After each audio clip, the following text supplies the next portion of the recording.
And that looks like that has started. The recording has started. So it's my pleasure tonight to welcome Karl Geiger. Karl has been very active with IEEE from 2009. He is past to Buenaventura Section chair, chaired the IEEE Los Angeles Council from 2012 to 2013, and most recently acted as the section treasurer from 2020 to 2021.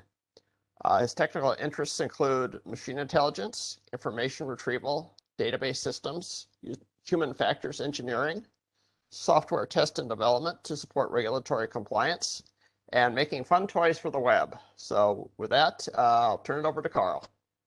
Thanks, Darren. Welcome, everybody. We're going to have a little fun tonight because this particular topic falls under the making fun toys for the web.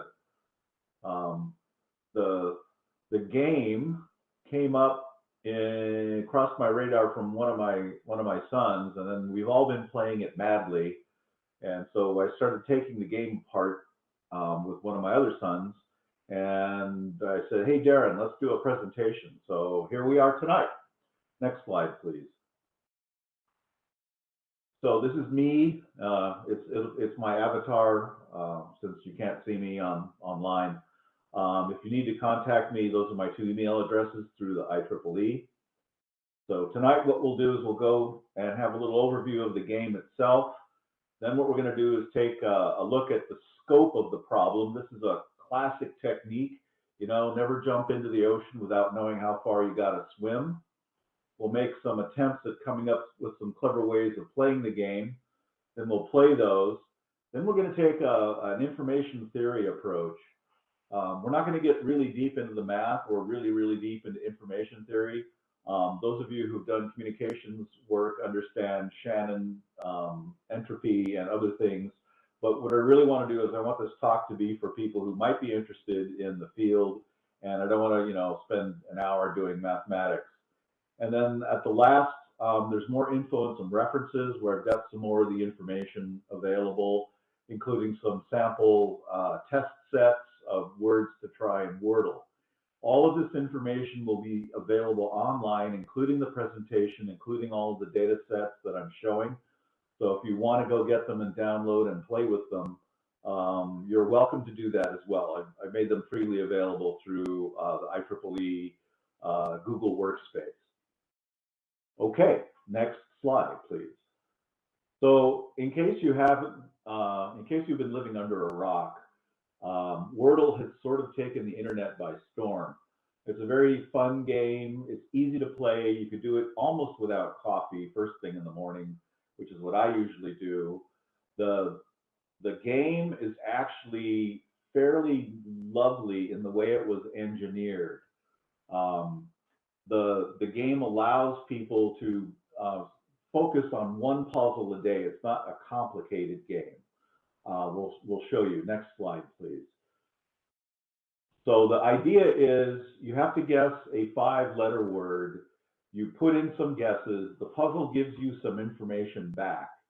The letters that are marked in gray where under the play column there are letters that do not appear anywhere in the answer. The letters marked in yellow are letters that appear somewhere in the answer, just not in that position. And the letters marked in green are letters that are in the right position and the right letter. And the keyboard lights up showing your choices as you go along.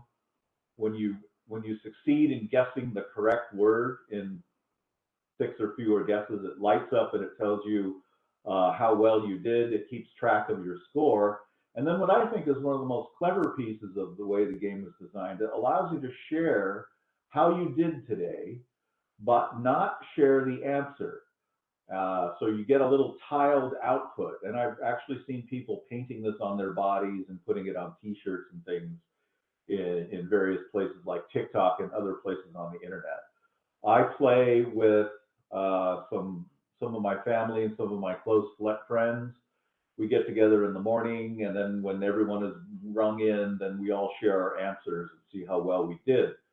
So it's a great deal of fun. It doesn't require a huge much of brain power. It's not solving a New York Times level crossword puzzle, but it is a great deal of fun. It does get the day started nicely. And if you like words and language, then this is right up your alley. I recommend playing it. Next slide, please. So for those of us who took CS or in the engineering fields, one of the more interesting things is this kind of puzzle is like crack.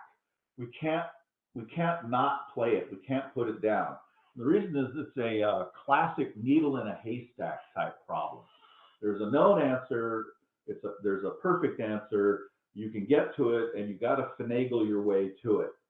The problem is as I note here, it's a needle in the haystack problem where you have many possible answers and only one true answer.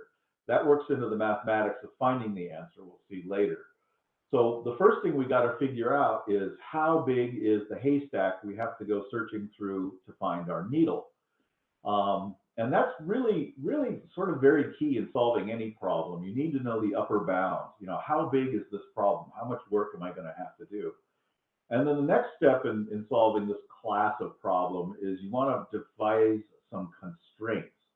So you can cut away pieces of the problem or break the problem down into manageable chunks that kind of look the same. And then what you do is you hope that the approach for one of the chunks works for all of the other chunks.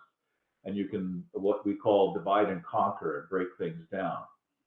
The other thing to realize about this kind of problem is that it's not inherently mathematical in the same way that Sudoku is not mathematical. They're just symbols. The letters and the words can be treated as symbols rather than actual words with semantic meaning. It's true that they are English words and they do have semantics, but the actual semantics of the words don't have any real relevance. It's just that they are part of the words, and the words have structures inside them that are consistent and in line with the rules of English pronunciation and grammar. So this means we could use the standard toolkit, which is available on every Unix platform, which allows us to do very simple and very straightforward text manipulation. We'll talk a little bit about those tools later. And then after that, I will show you how you can develop perfect knowledge about the size of the haystack or the dictionary, which is used by the game, and what you could do to work into the gameplay a better idea of what you're doing. Next slide, please. Okay, so how many possible words are there? Well, if I have 26 symbols and 5 positions, it's something approaching 12 billion. And that's only if you use one case. However, we're going to limit the possible selections to English, which cuts down the size of that particular mathematically defined haystack. That's the absolute outer bound, the outer size of the problem. So the first thing to do is we need a source of some words to see how many words we're probably going to deal with. Now, I don't know about Windows, but I know every Unix system and Macintosh, iMac type machines are also underneath the covers. They're Unix systems. There's a built-in system dictionary used by a whole bunch of utilities which have been around since the dawn of time. And it's in, on my machine, it's in user char dict words. That's a file path. And there's just one word per line, and there's several thousand of them in there. So what we want to do with this first command is we're going to use a system utility called grep, which is a search tool. And then we specify that we want to find all 5-letter strings, all 5-letter things that consist only of alphabetic characters. And then we run them into another program, that little vertical bar with the WC-L on the right-hand side of the command. That is a program called word count, and it does very useful things like counting characters and words and lines. And since we know that the words in the dictionary are 1 per line, a count of the lines will tell us how many words there are.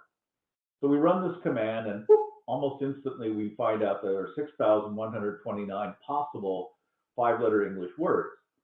But if we go and look at those words, we see that some of them are capitalized, which means that they're proper names. We don't want those. We want word words. So we slightly modify our search to use only lowercase, which is what that double bracket, colon, lower, colon, double bracket statement is. And pow, we find out that in that particular dictionary, there are 4,608 words that are actual 5-letter English words. that is a very handy way just to get a bound on, you know, a rough lower bound of the size of the problem. So now we know that we're probably looking at somewhere around 5,000, 6,000 words total. Okay, next slide, please. So now we want to think about how do we limit the way we look at the words. And the thing to note about English, we don't really get into that too much here, but you know, this is something to think about. When you look at English words, they have a definite structure. There's a lot of things in English which are represented by double letter combinations or triple letter combinations. Some of those double and triple letter combinations are things called digraphs, and those represent sounds we have in English which we don't have a letter for, because English uses the 26-letter Roman alphabet.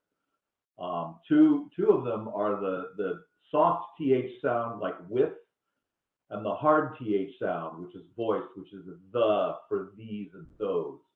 We used to have two letters, and in fact, some languages like Icelandic still use those letters. They have them in their dictionaries. And I don't know, I'm lobbying here to put those letters back in English, then we could have a 28-letter alphabet, you know. The Cyrillic alphabet, there's different Cyrillic alphabets, but some of them have 32 letters and some have 29 and some have 30.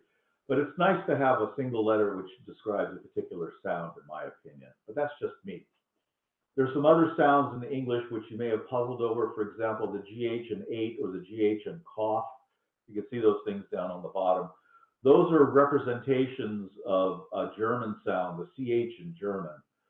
So L-I-G-H-T, the word light, if you pronounce the GH with a H, like German, you would pronounce that word Licht, which is what the word is in German. That the German word for light is Licht. It comes straight across. You know, and I apologize to any non-native English speakers who came to this country or came to the English-speaking world and have struggled with spelling. The fact is that English is 6 languages. They get into a room and they all fight amongst themselves. So you got when you learn English, the spelling is sort of frozen in time, like an archaeologist dig some of the structures of older versions of English, all the way back to Anglo-Saxon, which is why the spelling in English is as confusing as it is, and it's not standardized thoroughly as the Germans and the French and the Italians have standardized their dictionaries and their spelling system. Anyhow, next. Okay, the other thing about English and English language text is that we could take it apart and look at letter frequencies, and we can go down the cryptography rat hole. One of the things you could do is you could take a look at the letter frequencies that appear in the words and determine whether or not a word is or isn't English, or a particular chunk of text is or is not English, or for that matter, any other language, because the letter frequency in most languages obeys something known as Zipf's law. ZIPF was the guy who worked it out, and it's a logarithmic curve. So for example, in English, E is a very common letter, then followed by T, then A, then O, then I, then N, and so on. So it's easy to remember this as Iteo and Sherdlu. Supposedly this was how typesetters, when they had to manually assemble type, had their boxes of letters arranged so they could quickly grab them. They were readily at hand. So what we can do using this Iteo and Sherdlu is we can say in that next command, which uses a different program called awk. It's also a pattern matching program, but it's a very much more powerful one. So what we're telling awk is for all the words that are of length 5 and do not contain, that's what that exclamation point is, not, and do not contain an uppercase letter followed by any of these other letters. In other words, we're only looking for the letters E-T-A-O-I-N, S-H-R-D-L-U. And then we could run the dictionary through that and count. Well, we see that now we have 758 words using the most common letters in the English language. And if we run the list out, then we get to see that there's a lot of words which have some beautiful vowel patterns. Like, let's see, the fourth from the left there is adieu, which would be very, very useful in playing Wordle, because it's a 5-letter word that shows up whether any of those 4 vowels and the letter D, which you will note is in the second phrase, sure blue, whether those letters appear in the word. So that's a very valuable word for playing the game. This is the approach we're taking, is that, remember, we want to find letters in order to determine the word, and the more letters that we could find, even in our guesses that don't go very well, the better chance we have of working out what the actual answer to the Wordle puzzle of the day is. Next slide, please. So about these tools, I've used a lot of operating systems in my career, various IBM mainframes and various PC and desktops. I'm pretty much 100%, these days I'm running Linux. I'm running Mint Linux because it looks kind of like Windows, and I got used to Windows for using it for like 15 or 20 years. The Mint Linux is one that you might want to look at and install. It's fairly nice. It's fairly easy, and it's one of these things where if you just want to use the computer, you can just use the computer rather than, you know, having to learn a whole bunch of stuff. So, but in Unix and Linux, there's this notion of a command line interpreter called a shell. And that's the program most people interact with on a day-to-day basis when you're typing commands is the bash shell, which stands for born again shell. It's sort of the culmination of a lot of shell work that was done over the years. The interesting thing about the shell as a command environment is it's very easy to string commands together. As you've seen already, we're using that little vertical bar to plug the output of one command into the next command, and you can build a whole chain of these things. And by using very, very, very simple tools that do exactly one thing but do it very, very well, you can build out far more complicated and sophisticated things out of simple building blocks. It's kind of like baking a cake, right? You have flour, you have butter, you have eggs, you have some oil, water, whatever. And if you assemble those in the right order, you get a cake. If you assemble them in a different order, you get pancakes. If you assemble them in another order in a different amount, you get waffles. It's the same idea. A lot of people who work in Unix like linguistics or involved in languages. They also like cooking, which explains why you see so many cooking nerd shows. They're retired programmers or people who are still programmers who like assembling things. So that's the power of Bash, and that's really the basic idea behind Unix and Linux in general. The tools that we'll be talking about today or using today is grep, which is a very simple pattern matching tool. I'm not going to go into detail on these. There's more information later. Awk, which is a far more powerful matching tool that allows you a great deal more flexibility than grep. Word count you've already seen. Sort, you can guess what that one does. Unique is really nice. If you have a sorted list of something, Unique will go through and find all of the things that are the same because they're next to each other in the sorted list and count them up and do other useful things. And then Cut's kind of nice. It's a utility that's overlooked. What it does is you could take a particular string or word and then chop out one piece out of it or one set of pieces out of it in a particular fixed position. And that way you could chew through a lot of data really quickly. Okay, enough of the command line nerdy stuff. Next, please. Okay, now Wordle is delivered to your browser as a package of JavaScript code. Everything you need to know about the game is in there. When you're playing Wordle, it's not contacting a server, it's not doing anything. I popped open the hood and read through the code, and it's actually pretty nice. It's very elegant. It's very simple. It's basically hand-coded, so it doesn't rely on any outside packages or few outside packages. And that's one of the reasons why it loads so quickly into your browser when you're playing it or into your phone, because the thing is just there. The problem with that is all of the answers are in there, as are all of the words. And if you know how to read the code or you want to go in and cut it out of the code, yes, you can have perfect knowledge of the game. You could know every future answer. But that kind of ruins the fun. That's, you know, opening your presents before your birthday. And we're just not going to do that. And don't ask me to do that for you. I'm I'm not going to chop up the code and allow you to get, a perfect score every day by getting it in one. That's not cool, and it really, really is just not too much fun. But I can tell you that I do, in fact, have perfect knowledge of the game, and I could go through this list and tell you exactly what the answers are going to be.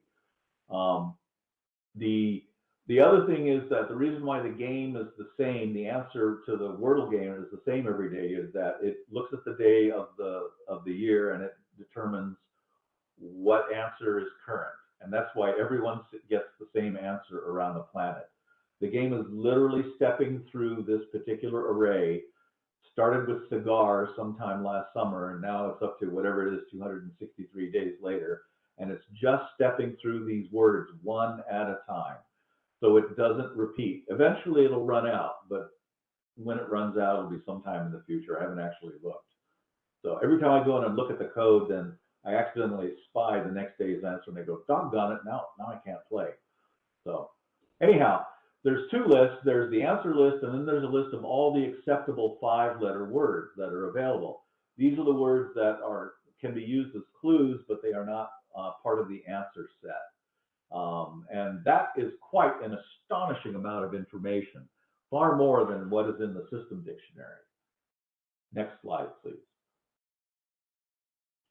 So if we go dig out everything, and I glued the two lists together, I find out that using our friend word count the lines, WC-L, there are 12,972s in the combined dictionary. So then we apply the sort command with the -U, which stands for unique, to the unsorted dictionary, and that will combine any two words that'll put next to each other and remove any duplicate words. And we find out that both the unsorted and both dictionaries are disjoint. That is to say, they're distinct. They don't have the same number of the words in both of those halves of the dictionary are unique. So we know for a fact now, this is the size of our haystack. It's 12,972, which is considerably larger than the answer we got out of the standard system. So this gives us a really interesting piece of information. Now we know the chances of guessing it in one are 1 over 12,972. And if we do 6 tries, we could work out the chances of just doing 6 random guesses of picking the answer out of the dictionary, which is, I would have to say, pretty small, vanishingly small, 0.0386%. So now we know the size of the problem. Now we know what it is that we're trying to do. This is our boundary on the effort that we have to put forward in order to solve it. So if you get Wordle and you can answer Wordle during the day, you're pretty good. You are able to pick that word out of almost 13,000 words. All right, next slide, please.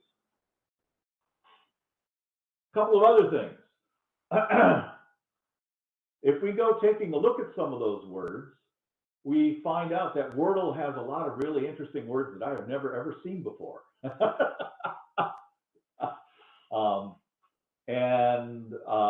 Boy howdy, let me tell you that my ability to do Boggle has been significantly improved. So what we want to do now is we want to see if there's any words that are different in the system dictionary versus the dictionary that we pulled out of Wordle. And it turns out, with a little bit of shifting back and forth, that the only word in our system dictionary that's not in Wordle is anon. That's kind of entertaining. There's an awful lot of stuff in Wordle, but they managed to miss that one particular word. And it was made by people. They're going to make mistakes occasionally. The command string you're seeing here, where we catenate the two dictionaries, the first one, what we did is we catenate the two dictionaries, which is to say we read them off the disk file and in order. Then we run them through the sort unique program, then we count. So what that does is, because the two dictionaries have words in common, they will not have 798 plus almost 13,000. They should have only 12,972. The fact that it popped up with one extra one gives us a clue that, oh my goodness, we have a little bit more than we thought we had, so there must be a new word that's in the Unix dictionary. And then we use another tool which called diff, which finds the differences in two files to tell us what word that is, and that's how that works. Okay, next slide, please.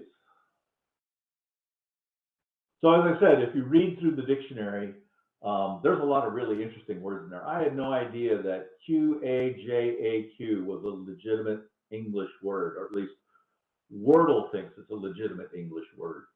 The New York Times bought the puzzle about a month ago. I think it was mid-February. They paid the guy something like a 7-figure number. And then they went through and they removed some words, which I had been using because they were very valuable words. They sussed out a lot of information from the dictionary. And I was surprised to see this. So using a similar technique as on the previous slide, where I did a diff between the two of the dictionaries, I found out that a lot of the words were removed, and it could very well simply be that New York Times is playing by New York Times crossword rules, where certain words are just not acceptable. And some of them in the Wordle dictionary are in fact slurs. I won't repeat them, but some of them were actually very useful and were not technically slurs. So I don't know what they're thinking about there. I have no idea why they removed agora. That's weird. That just means, you know, the marketplace. In Greek, it came into English, you know, sometime, you know, in the last 500 years. So whatever, not my problem. I don't own the puzzle. I don't make these decisions. Okay, next slide. Okay, so nifty.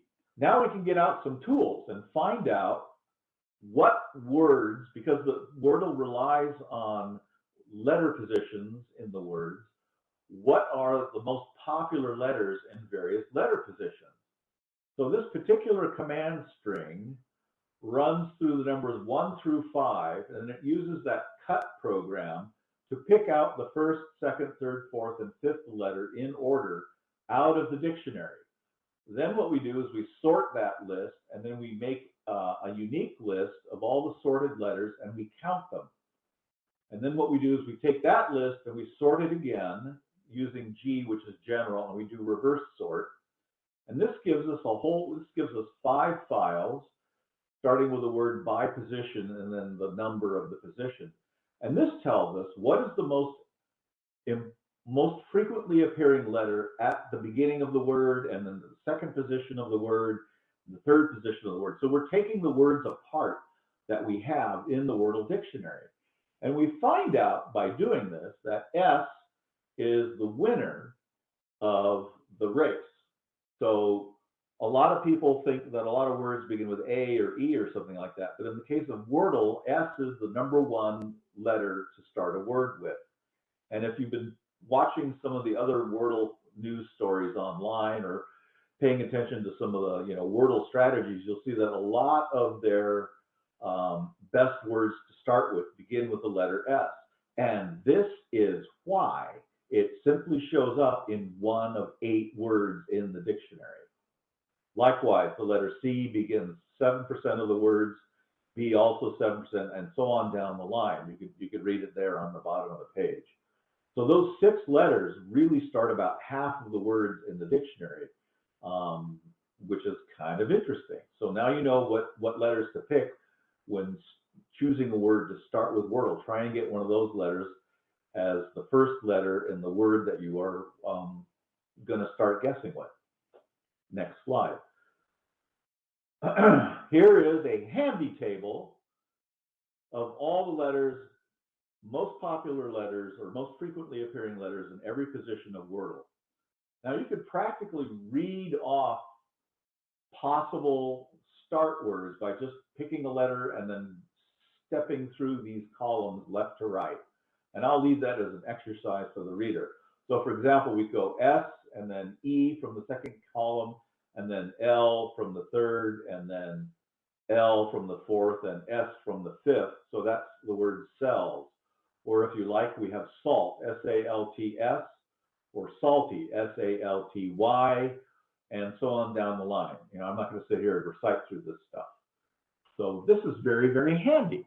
Now we can do what we're going to do on the next page. Next slide, please. So what we do is we take those lists of words, of letters, and we turn them into a word simply by gluing them together. So this is a series of nested loops. We start with S, and then inside that, we then, for the next position, get the next letter, and so on down the line. And we just simply, this is one of the nice things about the shell and Unix command, is you just glue this stuff together, and then it takes every one of those letters, and then we use the grep program to go see if that word exists in the dictionary. And, it's a computer, so what if it works hard? I don't care. That's why we invented computers. So we generate this list of every possible combination of those sets of letters, and then we check to see if it's in the dictionary. And we end up with a nice list called the top 5. Next page, please. And there it is. These are the letters. These are the words the letters make. These are the letters that are the letters form these actual words in the Wordle dictionary.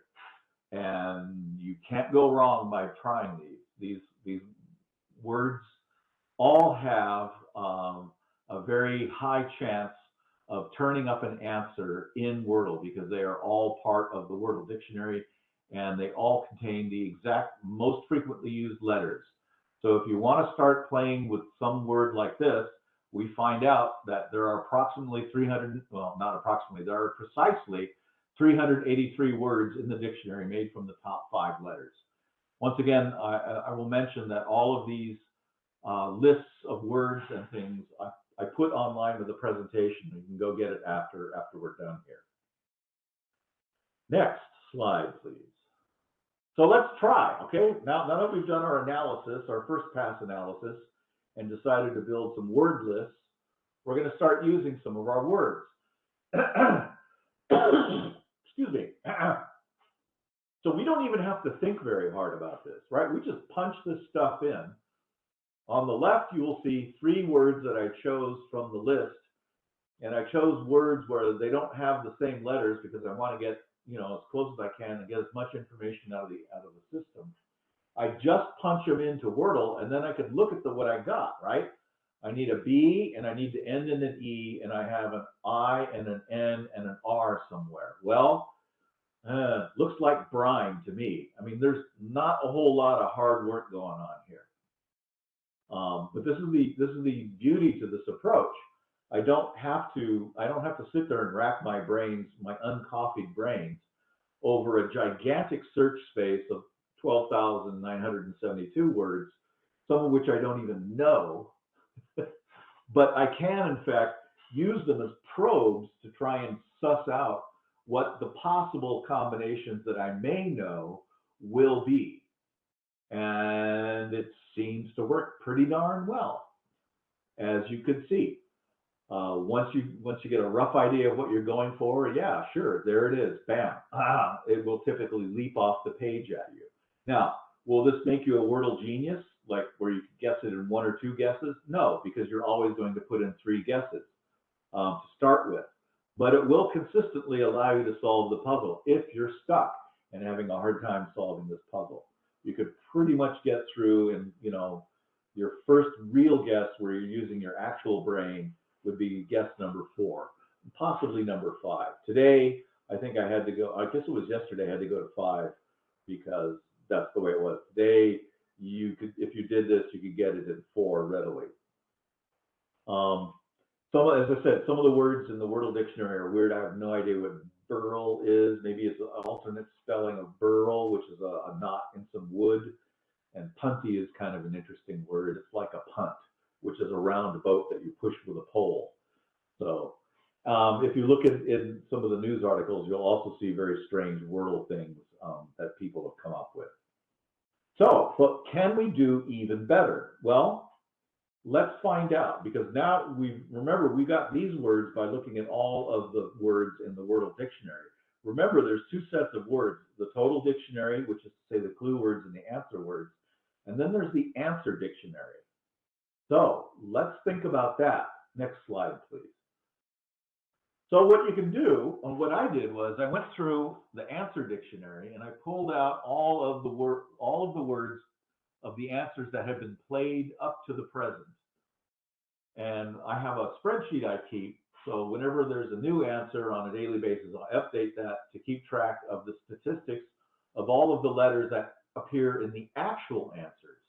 And you will note that this table is somewhat different than the previous table, because the person who picked the words to work as Wordle answers is a human being. They were not randomly snatched. If you notice the words that are in Wordle as answers, you'll see that they are more common words. They aren't really words like salad, which, by the way, is a French-style medieval helmet. I had to look that one up too. So what you do is we take a look at all of these words that have turned up as answers to find the letter frequencies in that, and that's a much narrower set of words, because we're going to get words like often, or I think recently we had sweet or something like that. And so that's where these statistics are coming from. It's interesting to note that the first letters are still roughly the same, although some of them have changed. But the second, third, fourth, and especially the fifth letters are very, very interesting, because they're somewhat different than the previous table. So let's go on to the next slide, please. And we do the same trick. We take our list of words and we run them through the dictionary. And next slide. We see then we have 126 words that are made of the top 5 letters found in the answers, which is kind of interesting. That's a considerably smaller number than the total number of answers that we've seen to date, which is somewhere around 260.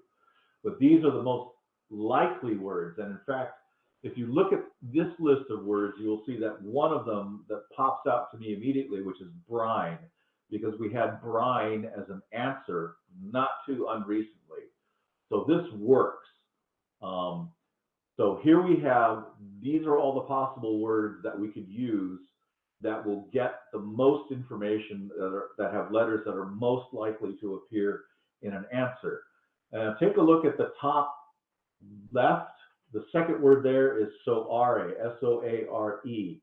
What's interesting is that this technique found that word, and it's right there at the beginning.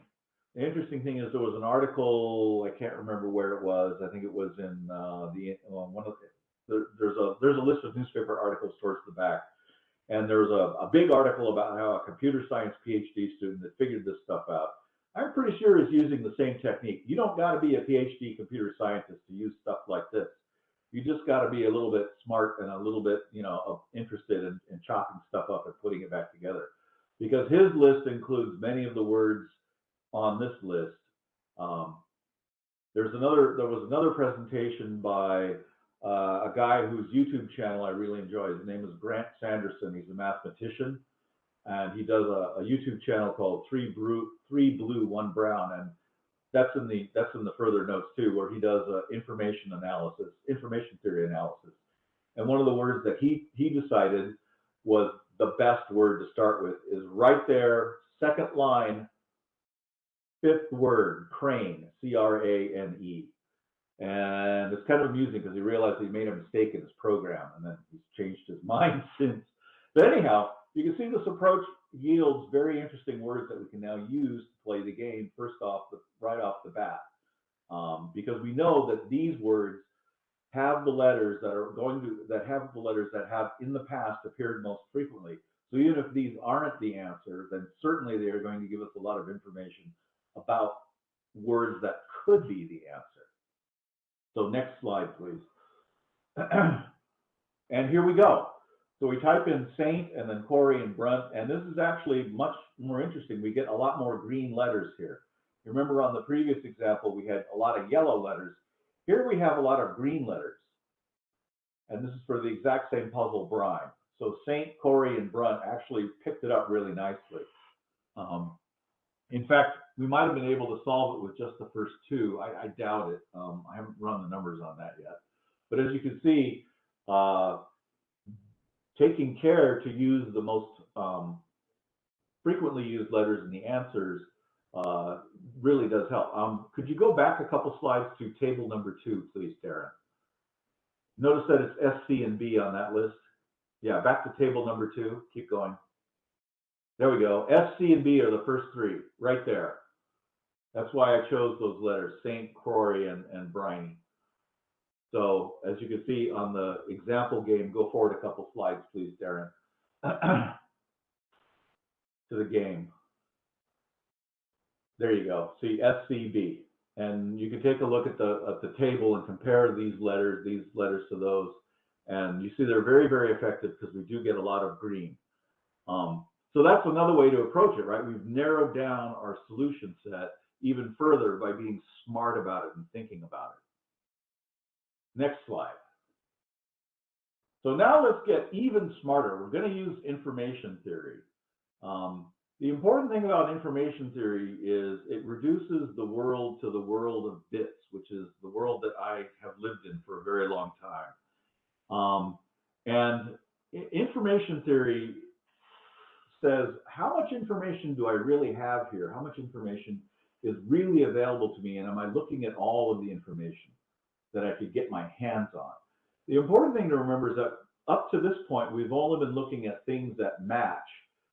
There's a lot of stuff which does not match, and that contains a great deal of information for us. Sometimes, you know, knowing what a thing is, but knowing what a thing is not, especially when it's sort of a yes/no decision, can yield a great deal of knowledge about the world. It's sort of latent because it's not knowledge. It's also very hard for human beings to think in terms of negative examples. But if you look at it, you can actually get quite a bit of information out of it. So we're going to use both, right? We're going to use the grays as well as the greens and the yellows. Okay, so how does that work? Next slide. So what we want is we want to build something known as in information theory as a high entropy guess. Entropy does not mean what a lot of people think it means, which is chaos and disorder, although it kind of does in this concept, because information theory was in fact based on statistical mechanics, Boltzmann's equations, for example. But let me give you a easy way to think about this, okay?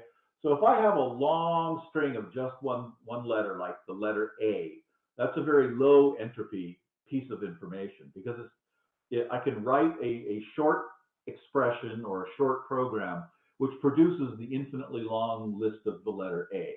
You know, just write A forever. So it's very low entropy because I could take that giant long thing which goes out forever to the end of the universe and just write down how to make it in very few letters, right? Write A forever is what? It's 2, 4, 6, 8, 10, 12, 14, 16, 18. It's like 20 characters. And I don't need to write A forever. I just say do this forever. And that is the definition of low entropy. I can make something very, very much shorter. High entropy is something that I can't make any shorter than or I can't make much shorter. And perfect entropy is I can't make it short at all. There's no way to express it in any other way except as the thing itself. So if I have some random string, and this is kind of an interesting fact about information entropy, random strings contain more information than non-random strings, non-random series of letters and digits in this particular case. So our goal is to get a high entropy guess. Now, the interesting thing about information entropy is that a lot of the technology you live with every day is highly dependent on it, from cryptography to secure your crypto coin and your logins and your passwords, to even more importantly, compression algorithms that allow us to move data around the network in a compressed format and then uncork it, uncompress it later. And that's like video streams. That's really, really dense information. And it's been quite an advance in the last 20, 30 years of computer science, how much we've come to appreciate and do much better in terms of compressing information.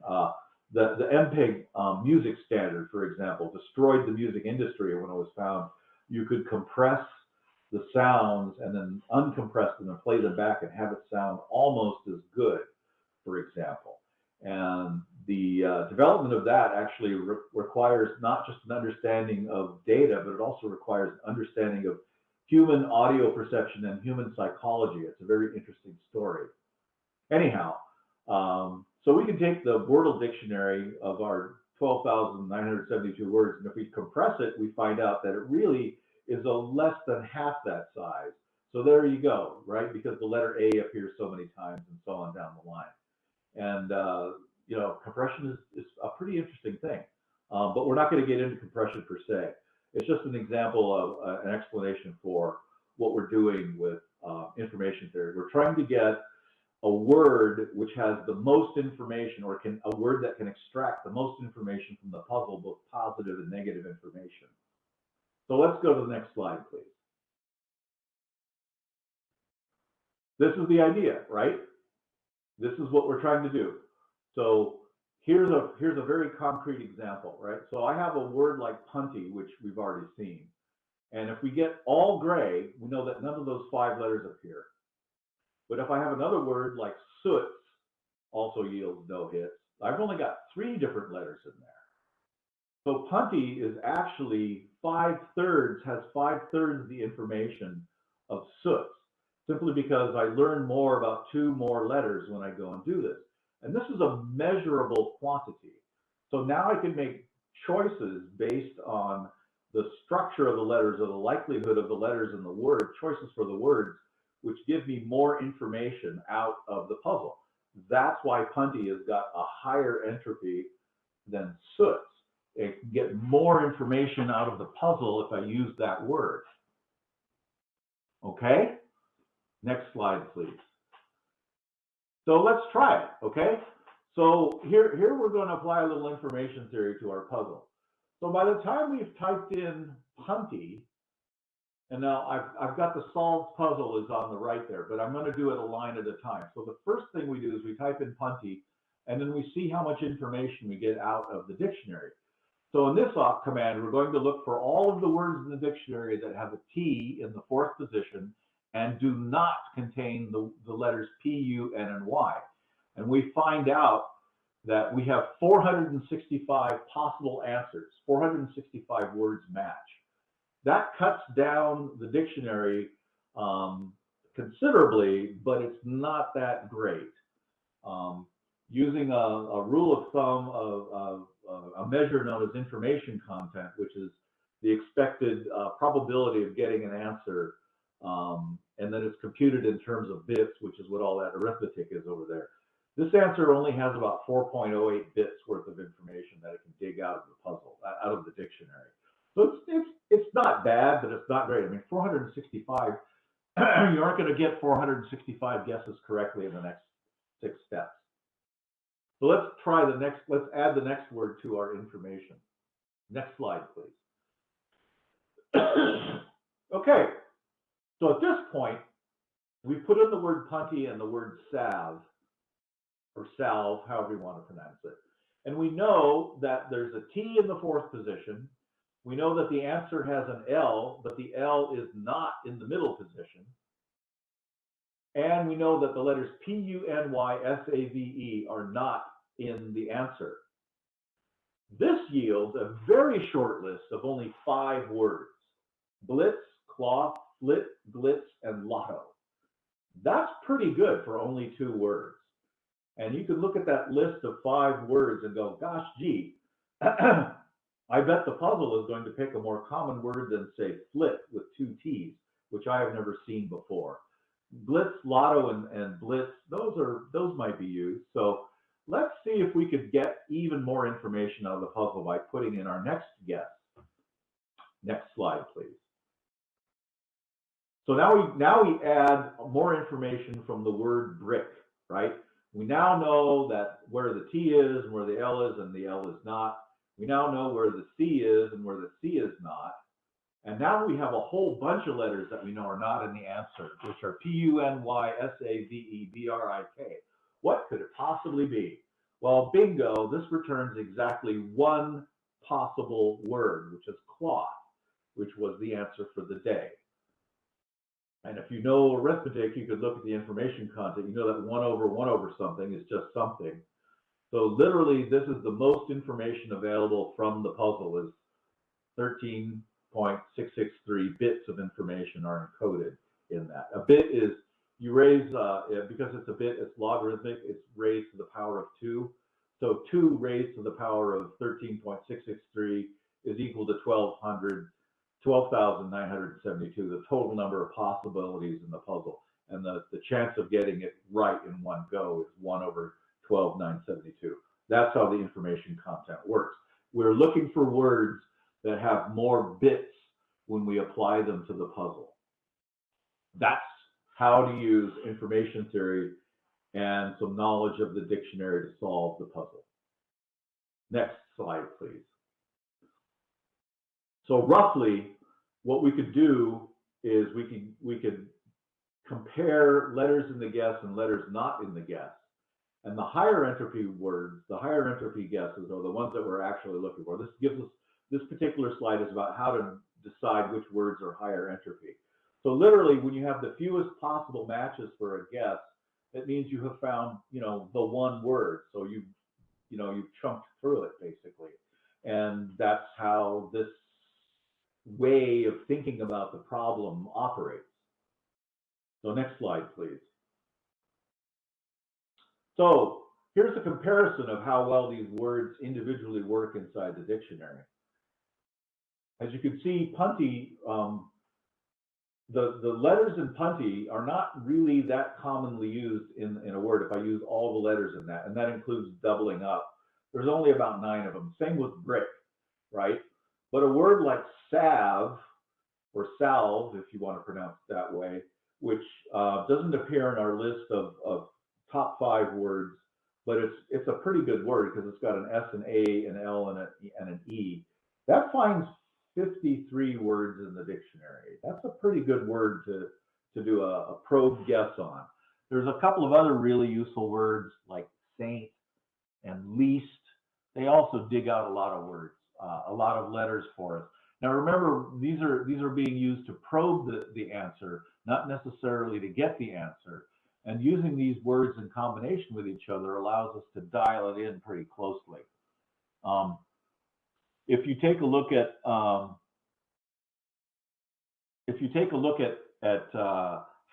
to apply this, you really want a combination of words/letters that produce a lot of information as well as ones that eliminate a lot of information, which is why I chose these words, punty, stab, and brick, to build this example. Another one, as I mentioned, was saint. Saint has 43 words that it can pull out of the dictionary. It's very, very good.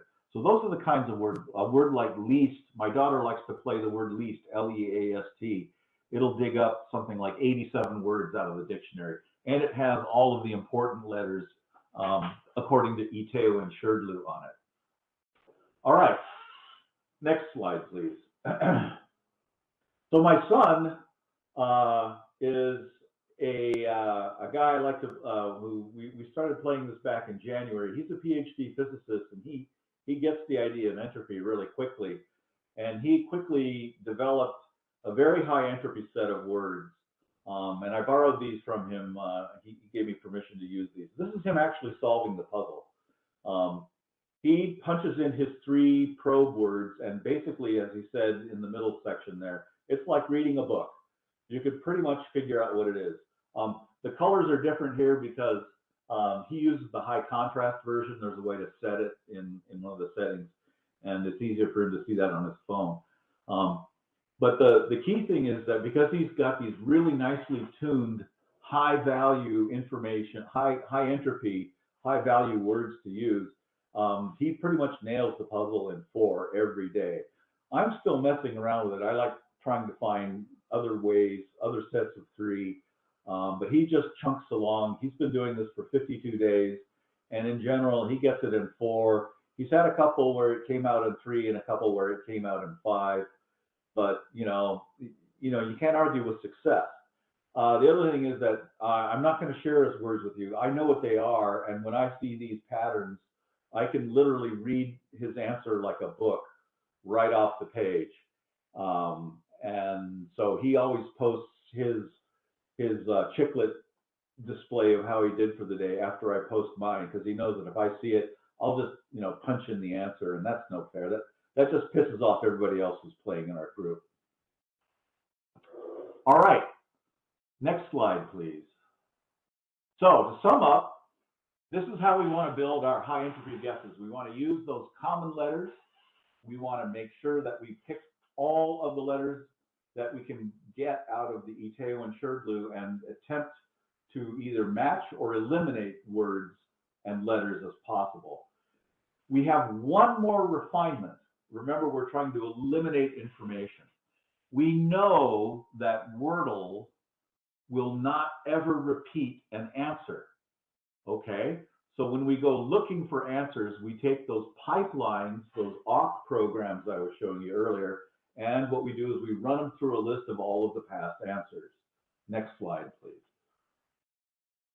So this is very simple. You just simply make a list of these things in the appropriate format. These are regular expression searches, and they're just catenated together inside awk's language.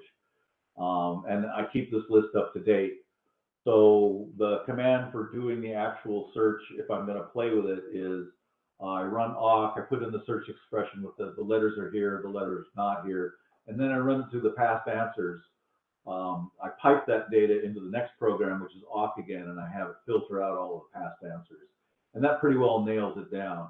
So you can't get lost. You literally can't not make a mistake by duplicating a past answer. Now, this is not to say that these past answers aren't great words to use as probes. You just know, for example, that, let's see, tiger, which is right there in the middle, is never, ever, ever going to show up again.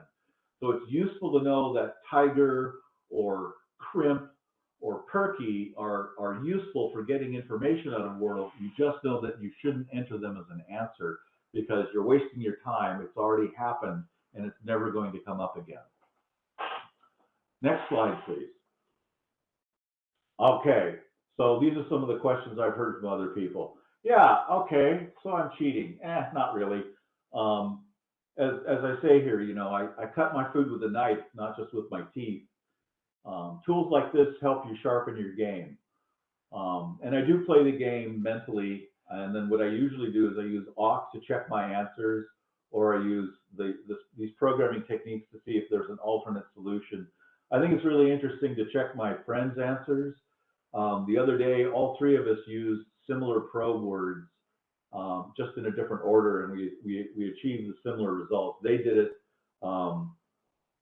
just staring at the puzzle and coming up with it, and I did it, you know, later on with a computer, just to check. So it was kind of fun. The other thing that's kind of interesting is that Wordle's dictionary has some missing words, or what I consider to be a perfectly valid word is like birdie. I discovered that when I was trying to build a new set of probe words to play around with it. And as I said, there's tons and tons of more stuff that you can do with it. You can start doing particular letter combinations. If you will note from the tables above, we have S, C, B, P, F, and the second letter most common is in the second column is R. Well, that's because there's a lot of letter combinations like FR, BR, and CR in English words. I'm not taking that into account when I do this. Similarly, I'm not taking into account any of the vowel combinations because those are actually hard to find in these 5-letter words. But the consonant combinations that are common to English, TH has showed up a lot. I'm pretty sure you're aware in the puzzles. So that's another approach. I just have been doing other things and haven't gotten around to poking at that. All right, next slide. That pretty much wraps it up. I'm having a lot of fun. I hope you guys are having a lot of fun with the Wordle puzzle. And as I said, all of the information that I have in this presentation is online. We'll hand out the link to the directory, which has this presentation and then the lists of words and the list of letters and data sets. And you can go play with them yourself if you want to. You know, you don't need the Unix tools. You can load them up into Excel and stare at them or sort them or something like that. And you too could have, you know, a little more insight into what it is that you're doing playing the game. And with that, thank you for your attention. And we can do questions unless you want to see some of the additional slides. Well, thank you, Karl. We did have a couple of questions come in. So, fantastic. All right, the first one is from Zach. Could you consider digraphs and trigraphs to be a form of compression? Yeah, I would. they're more of I wouldn't say compression, I would say they're more encodings. And the reason is that we don't have a way of encoding the TH sound in any other way in English except to use those two letters. So they're really encodings, they're not really compressions. Now, one of the more interesting things is there are compressions in written languages that you will see. For example, the tilde in Spanish, right? The word canyon, we spell it C-A-N-Y-O-N, right? I've seen it in older English spellings as C-A-N-I-O-N.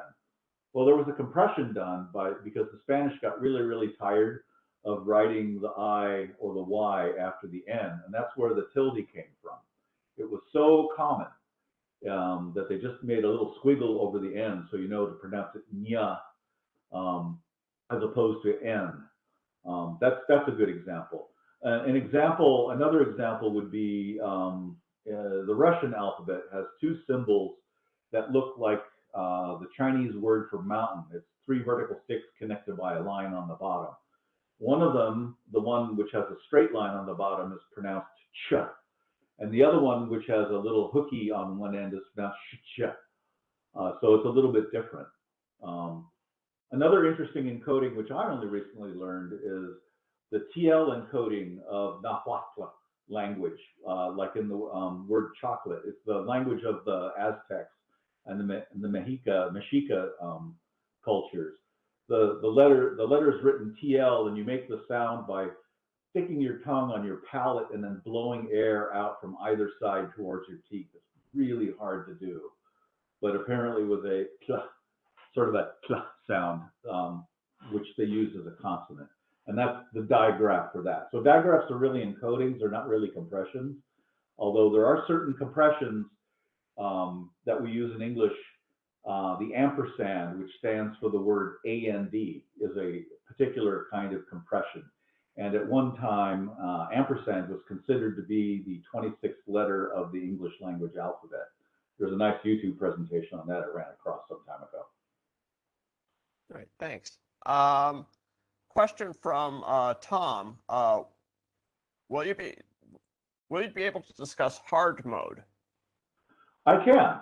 Hard mode is when you set hard mode and play the game, then any clues that turn up in an answer that you've in a guess or a probe that you've made must be used again in the subsequent guesses, and that adds another interesting layer of probability and information theory to the game.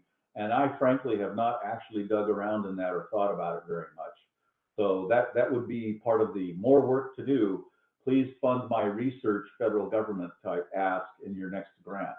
So that's the case. So hard mode is a lot of fun. I typically use hard mode myself when I'm playing the game, simply because it helps me see through some of the linguisticness, and it acts as a further constraint on possible future answers. In fact, in some regards, hard mode is kind of another kind of information entropy that increases your ability because you've automatically winnowed out some possibilities of what you could use. So in many regards, hard mode is higher entropy than the regular mode.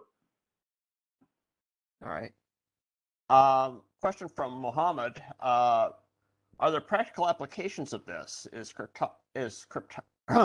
me try that again. Is cryptography exploring this? Is it being used by language translation by computer? It's rather the other way around. This is sort of a fun version of that. It's an outfall of that. The crypto guys and the computational linguistics people who really got started in the 1980s have been doing this in spades. Computational linguistics is something I know very little about, but it's a really fascinating field. There are definite drifts in the way languages evolve over time. If you know two related languages, so I'm familiar with English, German, French, Latin, Greek, and I can get by in kitchen Spanish and without too much personal embarrassment. But you could see how languages change, especially because languages are spoken, not written so much. What's interesting is, for example, in Spanish is very like Latin, only it's got a simpler grammar and it doesn't have all of the inflections, but the pronunciation of the words is very similar. So, for example, in Spanish, the word for city is ciudad, but the word in Latin is civitas. So the over time, D's and T's are interchangeable, S's and N's are interchangeable, D's, T's, N's change, F's and P's sort of change back and forth. And a lot of this has to do with the way the language is spoken and how the speakers approach the language. So some of that stuff is really interestingly, been sussed out by the computational linguistics people, and they can actually clock to some degree how languages evolve, and they can use that as a measure of how peoples and their languages have migrated around the planet. Although the last 500 years with the New World's discovery by the Old World kind of upended a lot of that stuff. But it's still very interesting and a really interesting place to go look. In terms of cryptography, yeah, the crypto guys are all over this. They have been all over this for like, I don't know, decades. So at least since World War II. Letter frequencies and being able to determine what a word is simply by guessing the frequencies of languages. And you can watch, what was the Benedict Cumberbatch movie about the Enigma machine a few years back? That's not a bad exposition of what was going on. So. All right. Yeah. Thank you. You actually managed to answer a question that I was going to ask, which is does taking say having some experience in college of say Latin, Greek, and German help with these puzzles? Actually, it doesn't, because I took German in high school. It doesn't because first off, German has like really long words. Yeah. The other problem is that when I do crossword puzzles or other puzzles, sometimes I get stuck and I can only think of the German word, or I can only think of the Spanish word or the Latin word. It's like, okay, what is it in English? Good example is I don't have, I had to think really long and hard to think what an arroyo was, right? Because we just use that word. We're in the, the Spanish-speaking chunk of North America where the English and Spanish are coming together. And I had to think long and hard to realize that arroyo means gulch. That's the English word. It's like canyon. Does anybody have a different word for canyon? It would be gorge, I think, which is a French word, or a small valley in English, which is actually sort of, I can't remember whether it's Scottish or whatever. It's glen, Glenn, like Glendale, right? A little valley which has a little bunch of trees in it. A dale is a bunch of trees. The other thing about English as a language is that most English speakers learn their words as glyphs. They don't think of them as having roots. If you go and look at a language like Greek or German, they build all of their words out of words they have in their language. They don't go and borrow a word or make up a word from another language. So the English word, the word we use for remote video is television. It's literally made of a half Greek tele, which means far, and vision, which is from video, to see. So it's the far seer. Well, in German, that's the Fernsehen, literally the far seer in German. And we could do that too. We could say, oh, I'm looking at my TV show on the far seer kind of thing. There was a movement a while back to do Anglish, which is to use English without all of the Latin and Greek roots in it. And I've brought up some English text, and it's unintelligible to me.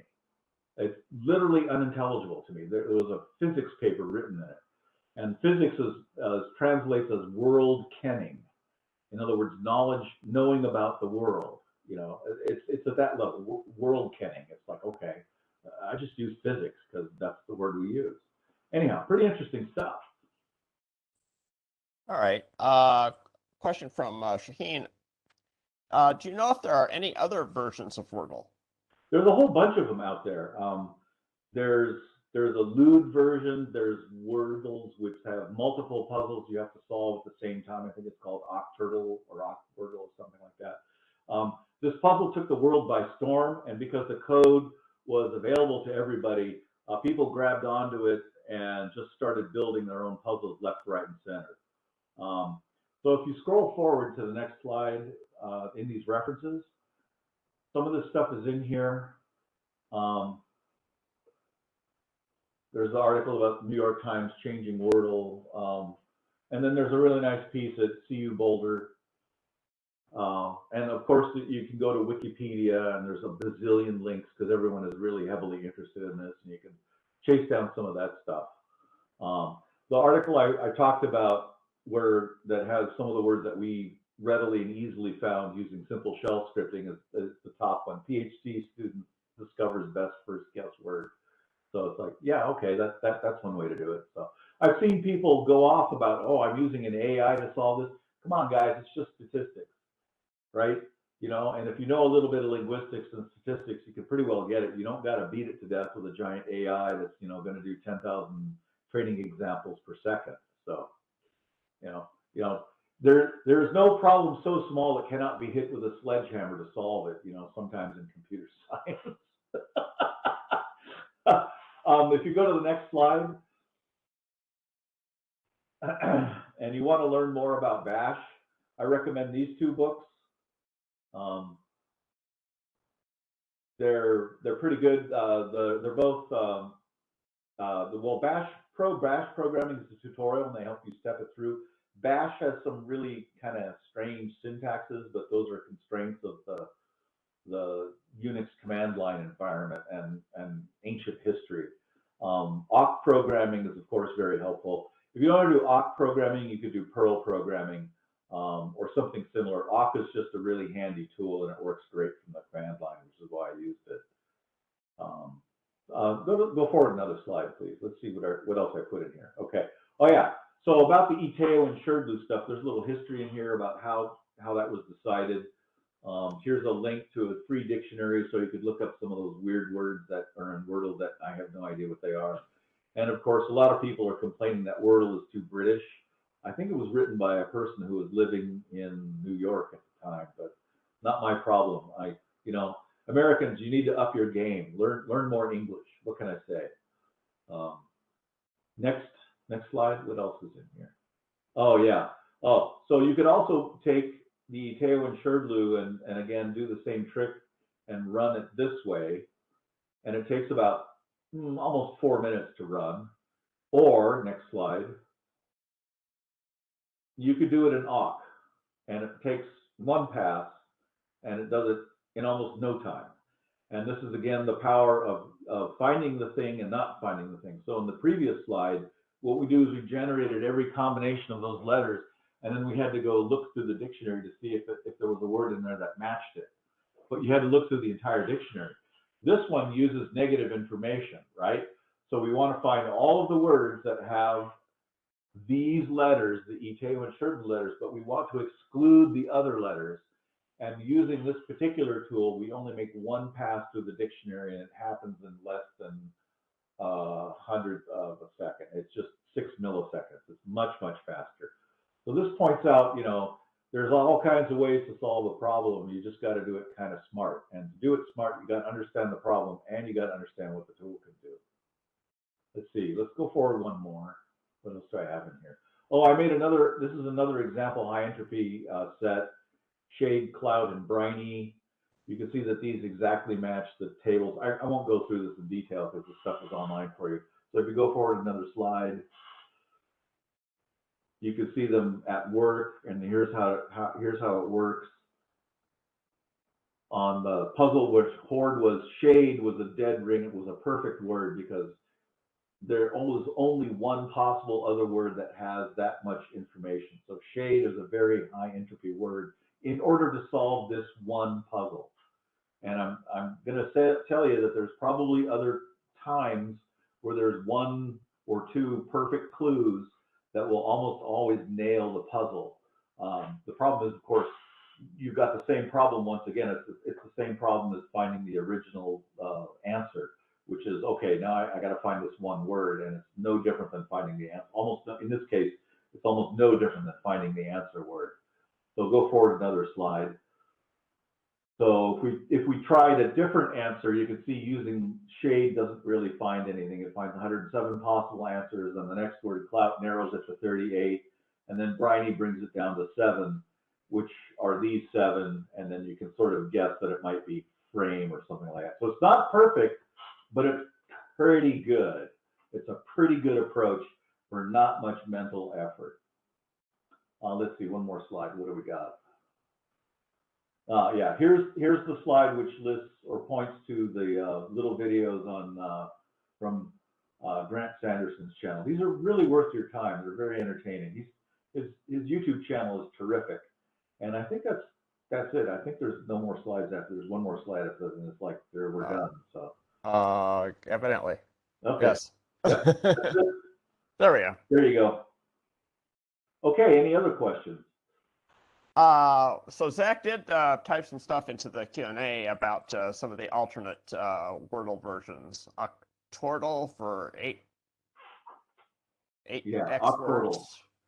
Hurdle, Nerdle, Wordle, and so on. There's a number version. The number version is kind of interesting. You have to guess an equation, but that one's actually pretty trivial if you break it down, because you always have to use an equal sign, and there's 7 positions, so you know at least one. You're only going to be dealing with 6, digits and operations. So there's a lot of these things. These simple combinatorial puzzles are a great deal of fun.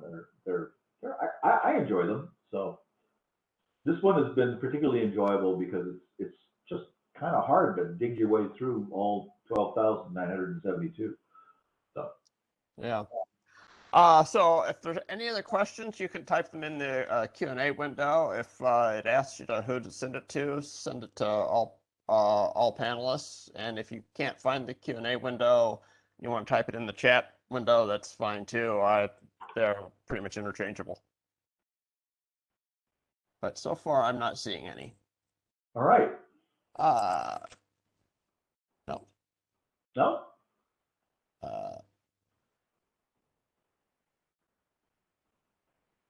Stand by a second. I'm not seeing any. So. Okay. Well, I hope you guys had a good time. Well, thank you so much. I really appreciate this. This was a nice deep dive into Wordle, and totally appropriate for the Computer Society chapter. Oh, well, thank you. Well, I'm having a lot of fun. I hope you guys, as I said, are having fun with it too. It's a nice puzzle because it's a good, gentle introduction into, linguistics and computer science and a little bit of information theory, math. So it's a lot of fun to sort of poke around with these things. So. A question from Bobby about where the website to see this. I'll send that out to all the attendees. It'll probably be sometime tomorrow. Okay.